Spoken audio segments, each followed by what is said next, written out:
14 जनवरी को षट तिला एकादशी है। षट तिला में 6 प्रकार से तिल का उपयोग किया जाता है। ध्यान से सुने। तिलोदवर्ती, तिल को भिजा दो और उसको फिर सिल्लोढ़ी पर पीस कर, आजकल सिल्लोढ़ी तो घर पे है नहीं, मिक्सी है, उसमें बढ़िया पीसता नहीं, लेकिन फिर भी पीस लो, जो उपलब्ध है साधन उसी से पीस करके स्नान करके पवित्र होकर के फिर उसी तिल का उबटन अपने सारे शरीर में लगाना।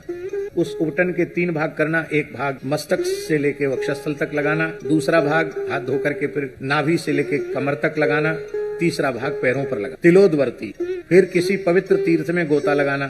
तो कैसे? तिल स्नाई, या तो लोटा में तिल डाल दो, स्नान करो, अथवा थोड़ा तिल छोड़ दो जमुना जी गंगा जी में, फिर गोता लगाओ। तिल होता, तिल का ही हवन करना। तिल होता और तिलोदकी, तिल हाथ में लेकर के पितरों का तर्पण आदि करना। तिल लेकर तिल से ही तर्पण करना। देवर्षि पितृ तर्पण तिल से ही करना। यद्यपि तर्पण में तिल की अनिवार्यता है, लेकिन षट तिला को विशेष रूप तो तिल का ही भोजन करना, तिल खाना। यद्यपि तिल सप्त धान्य में आते हैं, लेकिन चूंकि एकादशी का नाम ही षट तिला है, इसलिए उस दिन व्रत में तिल ग्राह्य है। अन्य एकादशियों पर तिल ग्राह्य नहीं है व्रत में, किंतु केवल षट तिला एकादशी पर तिल खाया जाना चाहिए। तिल भुक, तिल भोजन करना। और तिल दाता च, कम से कम 1 सवा सेर तिल, और उसको दक्षिणा सहित सामर्थ्य हो तो उसमें स्वर्ण रख करके तब किसी पवित्र ब्राह्मण को दान करना। भगवान यज्ञवाराह के पसीने से तिल की उत्पत्ति हुई है, इसलिए तिल को बहुत पवित्र माना गया। जब सूर्य मकर राशि में प्रवेश करते हैं और 1 मास तक मकर राशि में रहते हैं, प्रतिदिन तिल का उबटन लगाकर स्नान करना चाहिए। इतने से ही वह वैकुंठ का अधिकारी हो जाता है, इतना पवित्र होता है तिल। ऐसा भी पुराणों में लिखा है, कोई अत्यंत निर्धन व्यक्ति वो तिल भी न जुटा सकता हो तो क्या करे?